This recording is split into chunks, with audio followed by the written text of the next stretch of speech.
Hello, everyone. Thank you so much for joining us today. We are excited to bring you the next session of our Financial Wellness Forum, soon to be as well the On the Mark podcast. So keep an eye out for that on your favorite streaming devices. And we are joined today, if I could have my co-panelists join us, by the one and only Robert Strauss from Weinstock Mannion. Hello, Rob. How are you doing? Hey, good morning. All good. How are you? Very good, very good. I'm so honored and excited to have you here today. For those who don't yet know him, Rob is an estate planner to high net worth individuals. Probably a lot of people that all of us might know, but that's not why we have you here today. We have you today because you are generous with your time and very, very knowledgeable on this topic. And it's a really important one that I'm really glad to bring to our network. So, Rob, thank you so much for joining us. Mark, it's really my pleasure. And thank you so much for inviting me. And I just need to say that I also represent human beings as clients, not just famous rich people. Right. Everybody needs to have a good estate plan.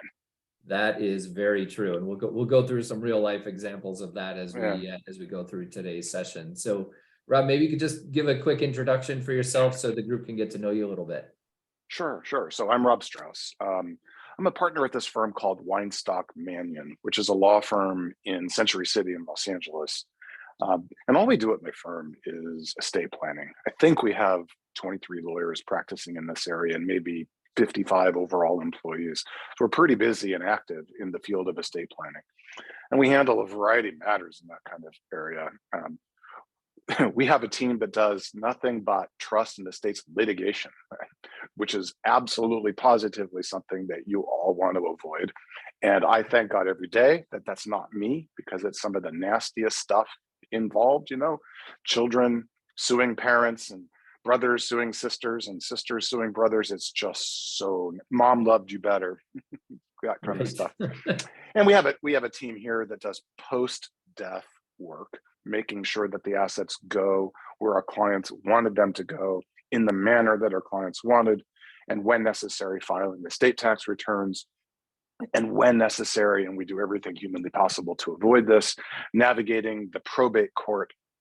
And then, we do plans as well. We create wills and trusts and a variety of estate planning instruments that are designed to help our clients accomplish what they're trying to accomplish, whatever that is. I'm 59 years old. I'm married almost 30 years. My wife and I are celebrating our 30th at the end of May. I have 2 adult sons. I'm from Northern California. I came to Los Angeles for law school, where I met my wife the first week of law school, and we've been together ever since. And that's me. That's great. Well, we appreciate you sharing some personal anecdotes there as well. And you're very modest in your abilities, and we're very excited to have you here. So thank you again. So I want to kind of just talk about, like, broadly speaking, what is estate planning? Why is it important? And maybe in particular, why it's important to people who own homes. Sure. So estate planning is a process whereby you create a set of documents that are designed to accomplish a number of things. The first thing that the documents accomplish is they identify who should inherit your assets at your death, and upon what terms and conditions, if any, they should inherit those assets. The second thing that an estate plan does is it provides a mechanism to manage your assets under two circumstances. The first one is if you become incapacitated. You're alive, but you're not able to manage your assets yourself. So your estate planning documents would identify who takes over and manages the assets for you. The second thing pertaining to management is when you're gone, you're really not able to do anything. Who's going to take over and make sure that your plan actually happens the way you wanted it to happen? So your plan identifies the people who are in charge while you're alive and after you're gone. And the third thing that your plan does is it identifies who would make healthcare decisions for you if you're unable to make them for yourself. So in a typical estate plan, we have the following set of documents. We have a revocable living trust, and the revocable living trust actually is designed to take title to all your assets right now. And the way it works is, you work with a lawyer, or maybe you work online with one of those services that provides documents online. You create this trust. Inside of the trust, you identify who gets your assets at death and whether there are terms and conditions surrounding how they inherit those assets. And then you transfer ownership of your assets to the trust. And you would be the trustee of the trust. So you're in charge, you're in control. You make all decisions.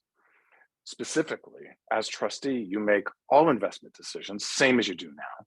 You make all consumption and distribution decisions, same as you do now. The trust does not get a social security number, it uses yours. The trust does not file an income tax return. Everything continues to be reported on your personal 1040, exactly the same as it is now.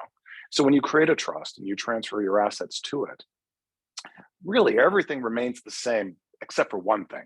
You've transferred your assets to the trust. And by the way, you could put assets into the trust and you can take assets out of the trust at any time, no restriction whatsoever. So you're not hampered, you're not fretted, there's really no issue at all. And if you decide tomorrow that you hate the whole thing, just toss it. You can amend it at any time. For example, you start out unmarried and you do a trust, you get married, you can modify your trust and add your spouse. You start out married but without kids, and so you're providing for siblings and more distant family members. You have your first child, you want to benefit your child, you modify the trust, no problem. You fall out of love with the child, you need to disinherit the child, no problem. You modify the trust. It really is a tremendously flexible instrument. The second part of the estate plan is a will. Now, the will, in the context of a trust, becomes really simple. The will just says, hey, put my assets in the trust if I forgot to put them in there while I was alive. The will usually does not contain any dispositive provisions. In other words, the will doesn't identify who the beneficiaries are. It says put everything into the trust. It's the trust that identifies who the beneficiaries are. The other thing that the will does, if you have minor children, is the will would identify who you want to be their guardians. Will, therefore, is a very simple document, 7 or 8 pages. It takes us 7 or 8 pages to say, hey, put everything in the trust. You'd think you could say that in one sentence, but we get paid by the word, so no. Well, Actually, that's it's a form. It's a form, and it takes process. right. It's a form. It takes no time to prepare. We're just dropping names into the will. Then there's a financial power of attorney, where you name an agent to make financial decisions for you if you become incapacitated and can't make them for yourself. Typically, the agent would be the spouse, followed by whomever you wanted to serve as trustee of the trust if you weren't able to serve yourself, typically. And there would also be a set of healthcare documents where you would name someone to make healthcare decisions for you if you were unable to make them for yourself. If you are able to make those decisions for yourself, the fact that you have healthcare documents doesn't mean you've relinquished your right to your own body. It doesn't mean that somebody else will make decisions in lieu of yours. If you're able to make them yourself, you make them yourself. So that's the basic estate plan. And the living trust, importantly, is designed to avoid probate. And that's really why we have a living trust. If we weren't worried about probate, we would not have a living trust at all. We would use a will, and it would be the will that identifies who inherits your assets at your death, not the trust. But in California, we're worried about probate for 3 reasons. The first reason is that probate is time consuming. I imagine you would want your beneficiaries to get their assets promptly and not have to wait, not be subject to the timing and the whims of the probate court. But if you have to go through a probate, it's the probate judge with their calendar and their schedule, and believe me, they're backed up, especially because of COVID. They're like 3 years backed up. You'd rather not have to wait for the probate court to approve what the will says. The second reason is that what happens in a probate court is public. And not everybody wants their dispositive provisions and their assets and all the rest of their estate planning and personal life to be exposed to the public. Maybe you don't care. Maybe you don't have that much going on. Maybe you're not in the public eye, but why? And then the third reason, which is maybe the most important reason, is that probate is really, really seriously expensive. The fees for probate are determined by statute, and the fees are paid twice. There are two fees. They're paid to the lawyer who handles the probate. So we would get rich on probate, but we do everything we can to avoid it for this reason. And the fee is also paid to the executor who runs the probate. Now, if the executor isn't one of your beneficiaries, then you certainly don't want the executor to get paid. And I guarantee you that the lawyer is not one of your beneficiaries, and you don't want the lawyer to get paid. To give you a sense for how expensive it is, the probate fee for just $1 million worth of assets is $22,400. And 1 million worth of assets is determined on a gross basis without regard to whether there's a mortgage encumbering any of the assets.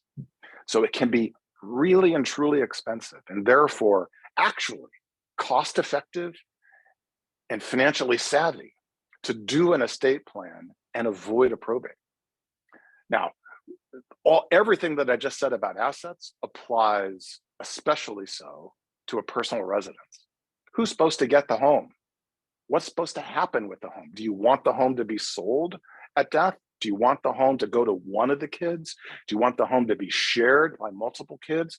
In what way do you want the home to be shared if you want it to be shared? Sometimes we get a client who has a vacation home and they want all the kids to benefit from the vacation home, but then the kids potentially are competing over the use of the vacation home. So you need to create rules for that. But if it's just a personal residence, it's just as important to identify who's supposed to get it, upon what terms and conditions, who assumes the mortgage if there is one, and so forth. If you don't spell it out, if you don't do your own estate plan, I got news for you. The government has an estate plan for you. They don't take your assets. They tell you where the assets go, which may be very different from where you want the assets to go. For example, if you have a typical family, husband and wife and kids, and one of the parents dies without an estate plan, where do the parents' assets go? Well, California probate code, the California probate code says, under those circumstances, some of the assets go to the surviving spouse and some of the assets must go to the kids. Now, in most cases, that's absolutely not at all what the parents would want. Really what they want is for all the assets to be held for the benefit of the surviving spouse. She needs the assets, or he needs the assets. There aren't enough assets to allow the kids to take some off the top. And the percentage that the kids would take varies depending upon whether the assets are community property or separate property. But the kids would get a share. And most clients would not want that to happen at the first death. At the first death, when the first spouse dies, almost everybody that I talk to wants all the assets to be held for the benefit of the surviving spouse. Well, the only way you can do that is with a proper estate plan. Because if you don't have one, the government's going to send some of those assets to the kids. A smaller percentage if it's community property, a higher percentage if it's separate property goes to the kids, which in most cases is not what my clients want. Right. And community property laws are different for different states, correct? There are certain states that are community property states and others that are not. So that kind of dictates, because we have people dialing in from all different parts of the country. So Right. So you have to look up whether your state is a community property state or doesn't have community property. And I tell you, I consult with lawyers from other states with respect to community property, where the lawyers live in states that don't have community property. It's a very hard concept to understand. So for those participants in this call who aren't in a community property state, I apologize for having said it. You would just be confused by what is community property.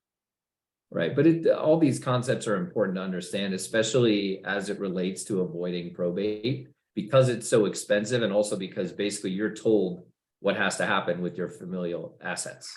Yeah. Based on statute. It's not based on your own decision. So basically the state is deciding who gets the money that you've left behind, or the real estate, or whatever the asset happens to be. How does that work if, for example, someone is a business owner? What happens with their business or ownership of their business? It's a good question, Mark. And really, it's the same issue, right? The business actually is an asset for this purpose. And if there is no estate plan, then future ownership of the asset flows in the manner that the state's own rules provide. So that would mean that some of the business ownership interest goes to the surviving spouse and some of it goes to the kids. And the question is that what they want? Most of the time, it's not. Most of the time, what they want is for the surviving spouse to inherit the business. How else is she going to live? By the way, I always kill off the husband first. So I'm always talking about the surviving spouse as being a she or a her. Clearly, husbands don't always die first, just 80% of the time or so. We're more less risk averse, maybe. Who knows? We do Right. more jumping. but the personal business, right? If you want the surviving spouse to inherit all of it, you need to have an estate plan. If you want the children to inherit all of it, you need to have an estate plan. If you don't care what happens to it, don't have an estate plan. Some will go to the surviving spouse, some will go to the kids. But I don't have any clients who don't care. They've worked their whole lives for their business, right? Devoted heart and soul to it. They very much care. Right. And sometimes, it's not always that you can sort of plan for your end of days. Like sometimes things happen. The old adage of getting quote unquote hit by a bus crossing the street. Like sometimes people don't think about these things because they think that there are things that they need to think about much later in life. But one of the messages I want to get out to our community is that this is important, even as an individual or someone who's married, or even more importantly, as you add more members of your family, it becomes more and more critical to have these arrangements in place so that you can make those adjustments as your family. And also, I think maybe you can talk a little bit about when there is an estate plan, also how that helps with taxes and like the interaction between an estate attorney and someone who kind of helps people understand the estate tax laws. Sure. Not every estate is going to be subject to estate tax. In fact, most estates won't be subject to estate tax. The number of estates nationally that are subject to estate tax has fallen over the years pretty dramatically. When I started practice, something in the order of 50 or 60,000 deaths per year resulted in the need to file an estate tax return and pay some estate tax. And now it's about 10% of that number. The reason that the number of people who have to pay estate tax has fallen so much isn't because the amount of wealth has fallen. It's the opposite. The amount of wealth has grown. The real reason is because the government provides us with a big exemption from paying estate tax. And the exemption's been increasing. It's very high. Today, the exemption from estate tax is actually $12.92 million per person. So for a married couple, each one of them can give away $12.92 million. That's almost $26 million without having to pay any estate tax. So the vast, vast, vast majority of people don't have to pay estate tax. And the estate tax is only imposed to the extent that the size or the value of the estate exceeds the exemption amount. The estate tax rate is 40%. So hypothetically, if you had a client with 36 million worth of assets at a time when the exemption is 26 million for a married couple, only 10 million is subject to estate tax. In a 40% bracket, that produces a $4 million tax. The exemption is actually changing under current law in two ways. First, it's increasing with inflation, which is great. Last year, the exemption was 12.06 million, and this year it's 12.92 million. So it increased almost 900,000. That's great. On the other hand, also under current law, on January 1 of 2026, the exemption amount is scheduled to fall in half. So we can imagine a scenario where it increases maybe to 14 million per person and then falls in half to 7 million. So 7 million per person for a married couple is still 14 million, which I think still means very few people are going to pay estate tax. The living trust preserves the exemption amount for the first spouse to die and segregates that exemption amount in what's called an exemption trust. The exemption trust receives the exemption amount belonging to the first spouse to die and is held for the benefit of the surviving spouse. And in that way, we don't waste anybody's exemption, and we maximize the estate tax savings, or we prevent estate tax to the greatest extent possible. And you need a living trust to do that. Right. And what you just described, relating back to what you were saying earlier about people who might do this online, you just gave a reason why people shouldn't do this online. In my opinion, I'm sure you would. Well, agree. I'll tell you something, Mark. I'll tell you something funny with respect to online estate planning. One of the most prominent online services is LegalZoom. The people who own LegalZoom came to us to do their personal estate plan. They're not using the LegalZoom documents. They're using us. I would imagine.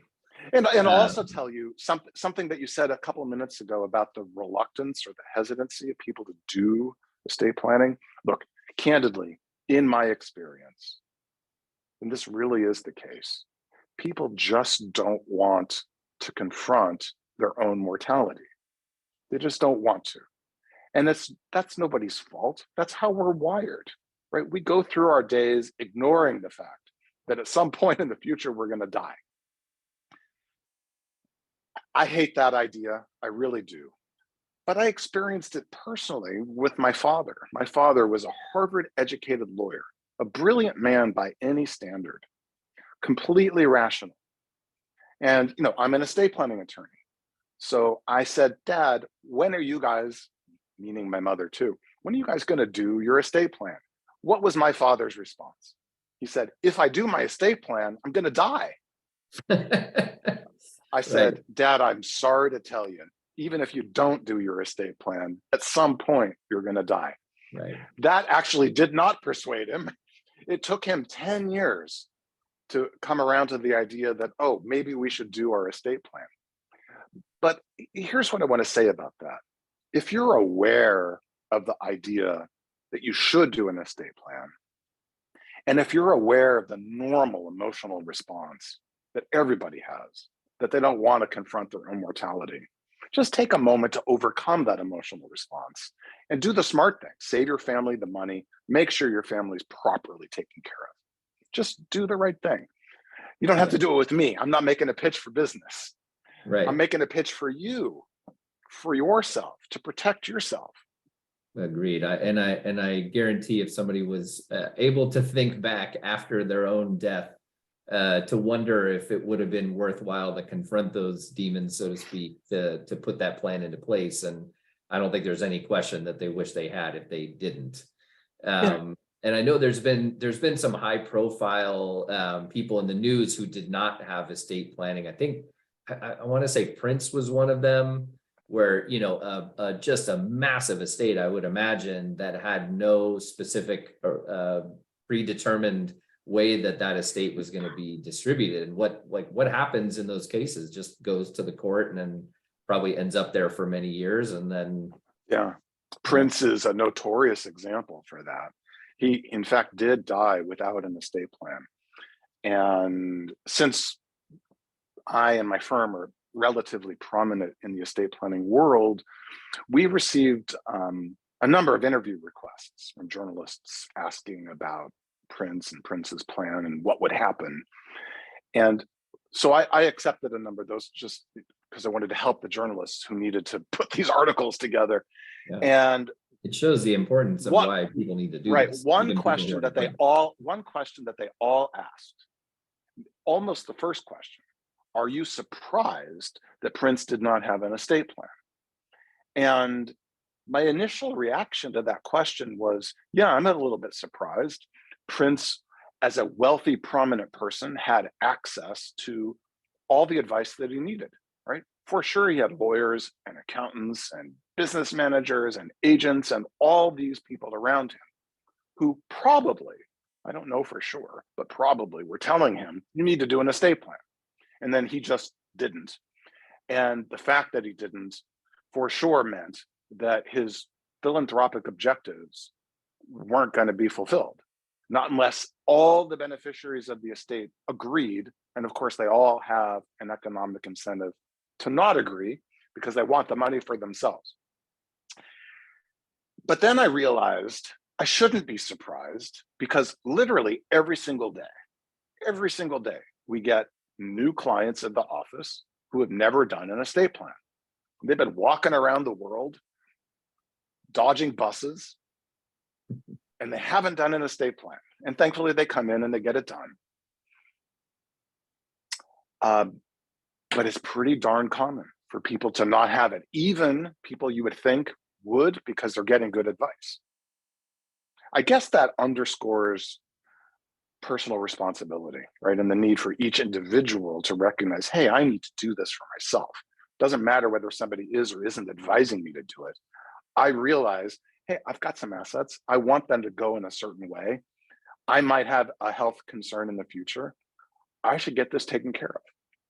Yeah, and one of the other aspects that we just touched on briefly is the healthcare directive, which, you know, at the time when if somebody is having some unexpected medical issue, I mean, my family experienced one indirectly recently where somebody had a very serious emergent medical issue, someone that was not sick per se.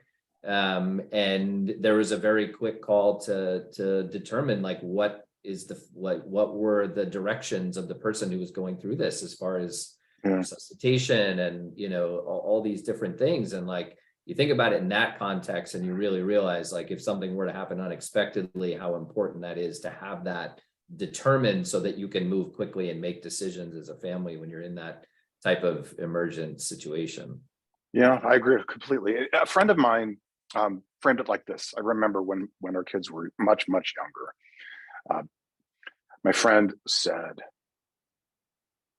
if you and your wife go out on a date and you hire a babysitter to watch the boys, you give the babysitter detailed instructions about what to do and phone numbers and all kinds of stuff.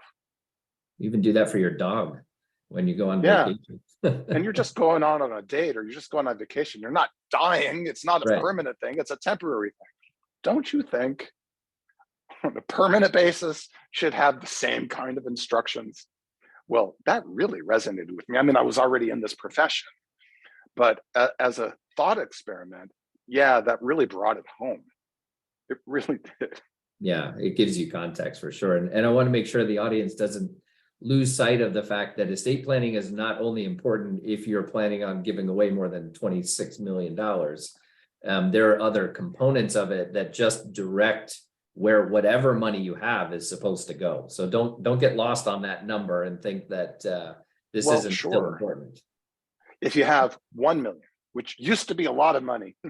Right. Well, with real estate, I mean, now you mentioned it's based on the gross value. So, and this is actually a question that I had for you as far as maybe you can explain what a stepped up basis is and how that changes the potential tax implications of somebody who owns, for example, a home or some other valuable asset. Sure. So basis is a technical term that deals with income tax. And it's how you measure your gain and therefore the capital gains tax that you have to pay when you sell an asset. So when you buy an asset like a home, your purchase price is your basis. So let's suppose you bought a home for $900,000. Your basis is $900,000. Let's suppose that you bought the home a few years ago and today that same home is worth 1.6 million. It's appreciated over time. Certainly possible with the recent real estate market. Well, so the last handful of months, values may have fallen, but over a medium term, values have definitely increased. Okay, so if you were to sell that home today, your gain would be measured based upon the purchase price less, the selling price less what you paid for it. So if it's worth 1.6 and you paid 900, your gain is going to be based on 700,000, right? And there are some technical exclusions from paying capital gains tax when you sell a principal residence. One of them is a single person can exclude the first 250,000 of gain. A married couple can exclude the first 500,000 of gain. So in this example, you can have those exclusions, but they're still measured against the original purchase price of 900,000 in my example. Now, at death, there is a step up in basis to fair market value. And if a married couple owned the property that I'm talking about, that they bought for 900 and today is worth 1.6 million, and one of them dies, under most circumstances, that asset, the home, gets a new basis. And the new basis would be today's value, not what the previous purchase price was. The new basis would be 1.6 million, which would mean, for example, if the surviving spouse were to sell that home today, there'd be no capital gains tax because there would be no gain. It would be 1.6 million selling price versus a new stepped up $1.6 million basis. Okay, now in a community property state, how that works varies based upon whether the home is owned as community property or owned as separate property. And in a separate property state, it matters who owns the home. Here's what I mean. If the home is separate property of one of the spouses, and it's that spouse who dies, then the home does get the full step up in basis to fair market value that I just described. If instead the home is owned, for example, 50-50, separate property of husband, separate property of wife, and one of the spouses dies, the deceased spouse's ownership share does get a step up in basis. However, the surviving spouse's ownership share does not.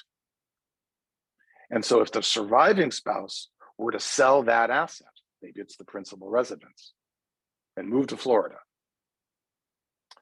the surviving spouse probably is going to pay some tax because only the deceased spouse's share got a step up in basis. The surviving spouse's share did not. That's if it's separate property, which it would be, right, in a non-community property state. But in a state like California, maybe this is one of the only advantages that we have in California, since we have such high individual tax rates and such. In a state like California, if the home is community property, when the first spouse dies, both halves get a step up in basis so that the surviving spouse could sell that home and not pay any capital gains tax. So it varies state by state.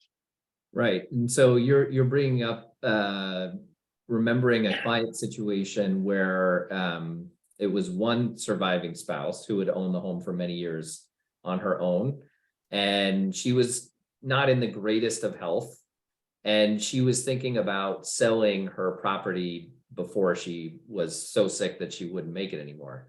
From an estate planning perspective, that would actually be way worse. If the value of that home had appreciated during her sole ownership of that property, that she would have potentially a massive tax bill that if she had waited in and basically allowed her family to inherit that property, she may have completely avoided. Am I understanding that correctly? Yeah, that's exactly right. And I want you to know that my mother-in-law, my wife's mother, is going through this right now. It's a real world problem that lots of people confront. So her husband died 15 years ago. There was a step up in basis then, but from then until now, the value of her home has increased. And she is coming to the point where she may not be able to stay in her home. She may need to move into a facility. She may need a caretaker. We would love to put somebody in her house just to be there so she could stay in her home, but she doesn't seem to be able to tolerate somebody living in her home with her. And so the solution might be that she needs to move into a facility. If she moves into a facility, the question is, what do we do with the house, right? If we were to sell the house, we would have to pay capital gains tax. If we were able to keep the house until she dies, there would not be any capital gains tax. So all else being equal, we would rather not have to sell the home now and avoid the capital gains tax. But all else might not be equal. We might need to sell the home in order to help pay for her staying in a facility. It's a conundrum. It's a conundrum that I imagine a lot of people confront. And unfortunately, there's not a good solution to this. There just isn't. Well, you're teeing me up unknowingly, Rob, and I promise to the audience, we did Please. not plan this, but we run a national bridge loan program that we're actually catering now to the needs of seniors who are dealing with this exact situation. So seniors who, are needing to move into some sort of senior housing. They usually have a lot of equity in their homes, but they don't have the financial wherewithal to usually qualify for traditional loans. So that's why bridge loans can be helpful. So we actually have some products that can help people in those situations. Because even if you take out a mortgage for, let's say they live another 2-3 years and you make the payments on that, but you have this example that you just gave where they've, owned the property solely for 15 years. I mean, the property's probably tripled in value since then. So the tax hit would be dramatically higher than the cost of maintaining the property, especially, I don't know if it affects taxes or not, but if you were to rent the property in the meantime, even if she's not living there, just so that you don't have to incur that expense, and then allow the heirs to inherit it after she passes. So there is a solution to that. And I appreciate you mentioning that because it gives me an opportunity to mention it. But there is a way to do that that most people don't know is out there. So we can talk more about that offline, but I would think, Mark, that there would be widespread need or interest, at least, in that strategy. I would think so, because I think that what my mother-in-law is going through right now, a high percentage of the population at some point will go through. It's a real challenge. And, we love her and we want to take care of her and we want her to be comfortable and happy and safe, and to figure out how to cause that, how to help her with that.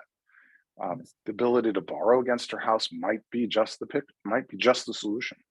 Yeah, and it's a valuable asset that probably has limited leverage, I would imagine, if she's lived there a long time, if any leverage at all. So it can be a great solution. So anyway, that wasn't the purpose of this call today, but you teed me up nicely. So I'll take advantage just to let the group know that there are opportunities for that. Well, I didn't know that you had the solution, and I wasn't trying to tee you up, but the reality is that this is a normal situation. It's worth talking about, and it's good to know that there actually is a solution. Yeah, absolutely. Even if it's short term, long term, there's a way to do it.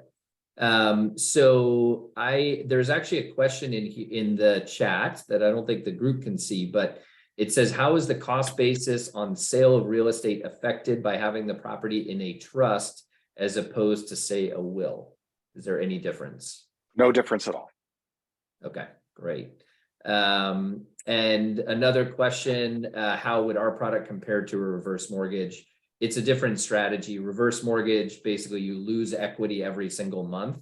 The thing I don't love about reverse mortgages is that it compounds the pace at which you lose that equity. Whereas if you can cash out a lump sum that will help cover your expenses, number one, you're not compounding the loss of equity over time.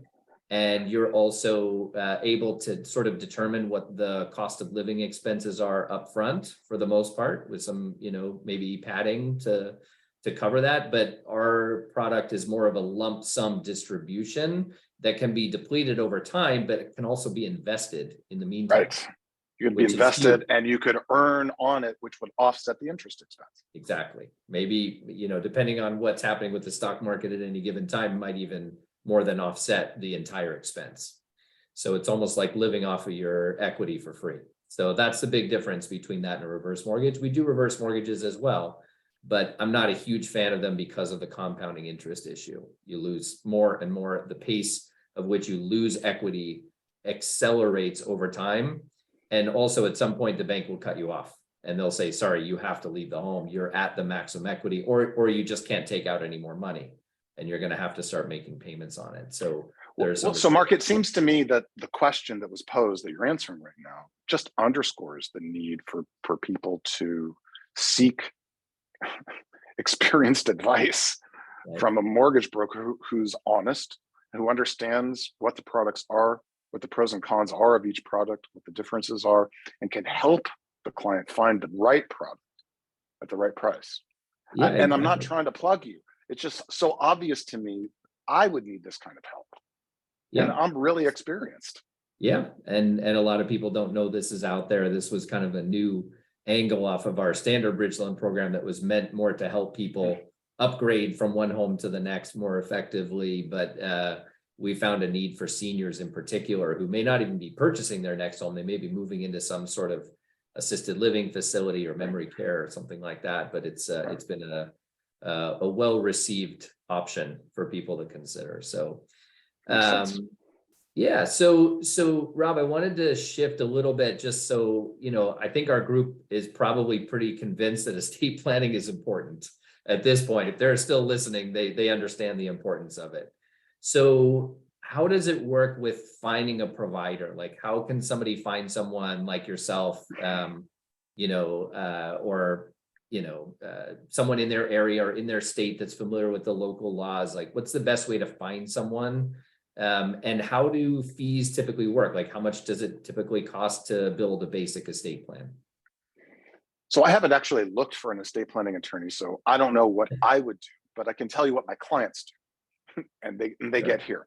So what my Sure. clients do is they talk to other people, and the first category of other people that they talk to are the other professionals who are already helping them. Like, for example, their accountant, or their money manager slash financial advisor, or if they've got access to lawyers for their business or for whatever reason, then those lawyers. And it's not always the case, but it's frequently the case that those professionals are plugged into the estate planning community and are aware of, at least one, possibly more than one practitioner. And so that's where I would start. If you don't get results there, cast a slightly wider net and talk to other family members who maybe have done an estate plan to see if their experience was a positive one, or talk to dear friends who maybe have done an estate plan to see if their experience was a positive one.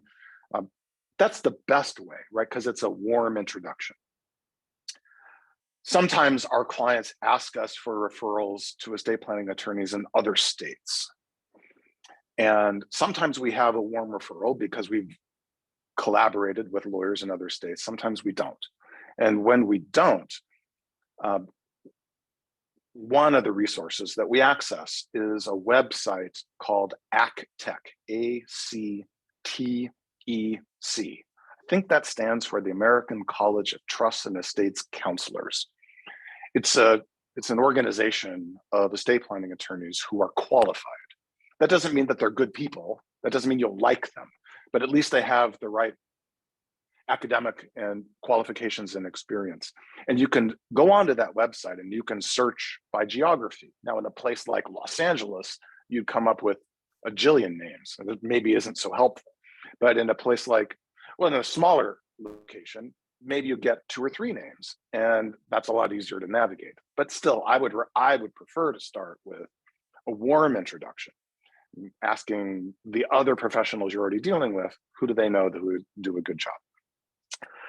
In terms of cost varies tremendously, right? Basically, there are a couple of different ways that these kinds of documents get prepared. One way is to go to the lowest cost provider who has pre-prepared forms and essentially drops names into those forms. And there's limited ability to customize those forms, but that is the least expensive approach, primarily because it takes the least amount of time. Right. An example of that would be like LegalZoom, something. LegalZoom, but LegalZoom doesn't have a person there to do it for you. You're doing it for yourself. Right. But you could hire a lawyer who has a similar approach and gives you a little bit more guidance. So that's one end of the continuum. At the other end of the continuum are people like me who put together custom plans that cost more. And I'll tell you that in my practice, an average estate plan costs $8,000-ish. When they're simpler than average, they cost less. And when they're more complicated than average, and we get plenty that are, they cost more. And we understand that $8,000 is more than what many people want to pay. We get that. I would say that the more basic stuff can be done for $3,000 or $4,000. And why would you pay $8,000 if you could get your needs fulfilled for $3,000 or $4,000? That's what you should do. So if you really just have a simple estate, then you wouldn't want to come to somebody like me. We're too expensive. I mean, we have the ability to do things at a lower rate, but we're fundamentally the wrong kind of attorney. So somewhere between $2,000 to $4,000 for a really basic plan. But if there's more sophistication involved, you might need to have a custom attorney. Right. Yeah, and I would imagine because of the complexity divergence from one client to another, you can have significant variation of that if you're dealing with if Prince came back to life and decided to do an estate plan as his first move, which I would strongly suggest. Yeah. And obviously but that's highly complex. And those are the kinds of clients that I personally am dealing with. Yeah. Right. In Los Angeles, where I'm located, there are a lot of people who have immense wealth. And we don't get them all. And we don't only represent those types of people. We also represent some normal people. But the people with immense wealth tend to want and need to have more customized provisions and tend to need to use a variety of other kinds of trusts, not just the revocable trust that we've been discussing now. And that's where my practice really focuses. Yeah, and I'm not sure we'll have time to fully cover it. Maybe we'll do another session another time where we can talk about different types of trusts and how Sure. to, facilitate real estate specifically. That could be a topic in and of itself. Well, while you've mentioned real estate, let me give everybody, at least in California, one piece of advice. If you're in California and you're thinking about buying real estate, or you might at some point purchase real estate, because of the way California's property tax rules work, I would strongly encourage you to form an entity like an LLC or a partnership to be the purchaser of the real estate. If you form the entity and the entity buys the real estate, you have at least the option of enjoying better property tax rules that might avoid a property tax reassessment at your death when ownership of that property passes to your kids, than if you buy the property in your own name and then put it into an entity like an LLC or a partnership. If you do it the second way, you buy the property in your own name and then put it into an LLC or a partnership, there's a different set of property tax rules that applies that I guarantee will result in a property tax reassessment at death. So Please try to remember this. You may not be able to buy your personal residence through an LLC because of the mortgage. And if you can't, you can't. That's okay, because you need to have a personal residence. And if you need a mortgage to get it, then you got to do that. Right. And there are options, by the way, to put a primary residence in an LLC. Partnership's a little tougher. That's considered more of a commercial use for investment properties, but you can put a primary in an LLC. It limits your options for sure, but there are options to do it. Okay. Yeah. And what Rob is getting at in California, because we do business all over the country, primarily New York and California areas, is that when the property transfers hands, that's when the real estate taxes get reassessed. So if it's transferring hands from an individual to an entity, that would constitute a transfer of ownership. Same thing if you were to, change or add members, but I would assume that with an LLC, for example, you can change who the members of the LLC are, but if the LLC still owns the property, the entity, that's how you avoid those increases, correct? Yeah, in California, the transfer of real estate from one person to another is a reassessment event that causes property tax to increase. Right. But if you form an LLC and the LLC buys the property, you can transfer 100% of the LLC as long as no single person acquires more than 50% of the LLC. And if, for example, you had 2 kids, so that at your death, each one got 50% of the LLC, there's no property tax increase at death, which is great. In contrast, if you bought the property and then put it into an LLC, the transfer of more than 50% of that LLC cumulatively over the course of time, which I guarantee happens at death, causes 100% of the property to be reassessed. Now, what I just said is potentially confusing because I said the word 50% in 2 different contexts. They're different. Right. Yeah. And that's why people need someone like you to guide them through these things, because there's a lot of little nuances that can make a huge difference. So, all right. So Rob, the way I always love to end these sessions is to talk about one situation you can remember, one big mistake that somebody made that you wish, God, if they just knew X up front, then they would have been in a much better situation. So other than actually doing an estate plan, which we all understand, like what's maybe an example or a story of something that you've seen where you're like, you just drop your head and say, oh, I wish they would have known whatever. Years ago, I was doing work for two brothers. They'd inherited some real estate from their parents, and then they had invested and accumulated some more real estate. And we were trying to design a structure that would reduce the estate tax burden. We were in the process of doing that when one of the brothers disclosed to me that he was actually separated from his wife, had been living separate and apart from her for 7 years. And it was possible that because some of the property had been acquired during marriage, that some of the property might be community property, and we would need her consent to the plan that we were trying to put in place. And it was at that point that I realized that we didn't even have the basic estate plan in place. We had jumped ahead to try to reduce the estate tax burden because the other brother was in a real hurry. We had jumped ahead.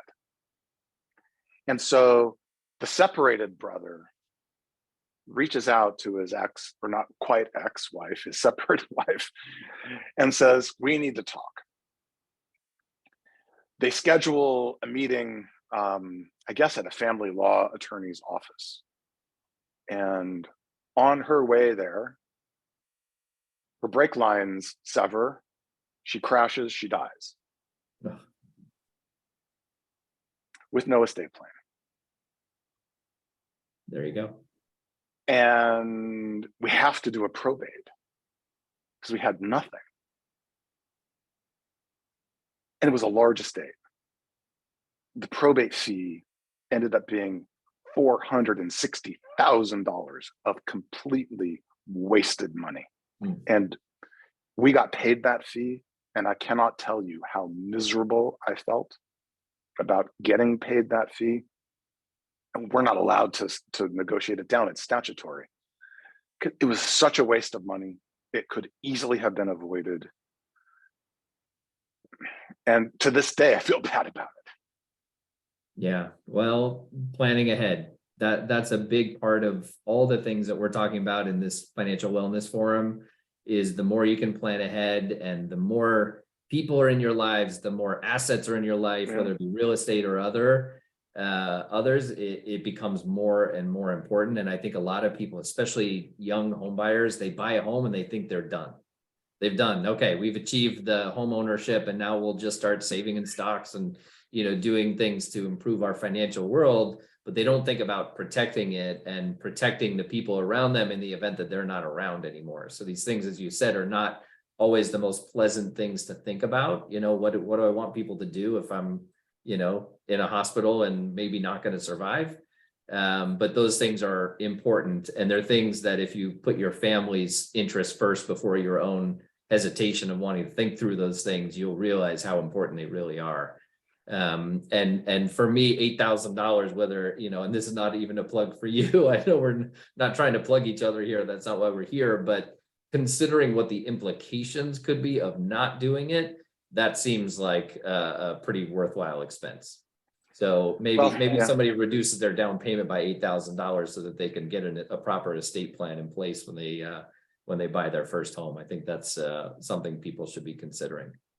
Yeah, whether people want to engage me or not, people should do their own plan. And I don't want people to overpay, right? If all you need is a basic thing, then just go with somebody who can do a basic thing and won't charge you for something customized when you don't need it.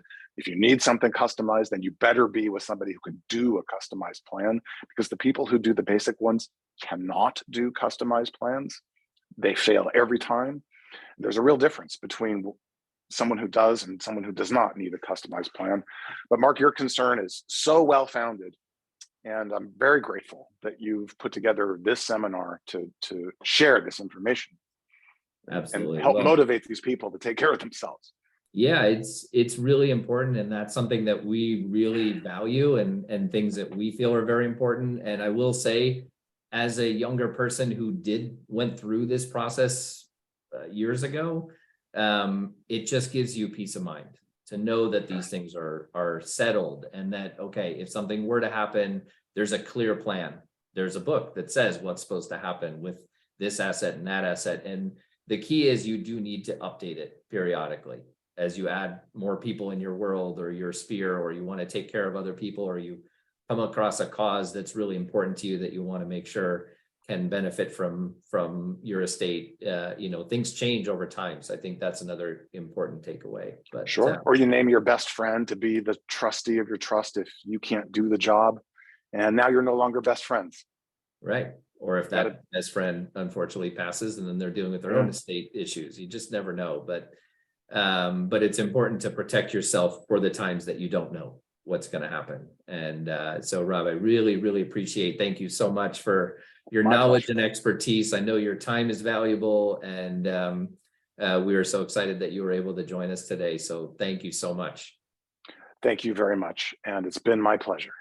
Thank you. Well, for those of you who are fans of this Financial Wellness Forum and soon to be podcast, we appreciate you guys joining. We are doing our next session on April 26th, which is all about how to build a personal budget. So hopefully you guys are enjoying these sessions and continuing to come and watch them either online after we record the live versions, or live as well. We'll continue to bring you guys good information, and look forward to seeing everybody next time. So thank you so much, Rob. Thanks again. My pleasure. Take good care. You too.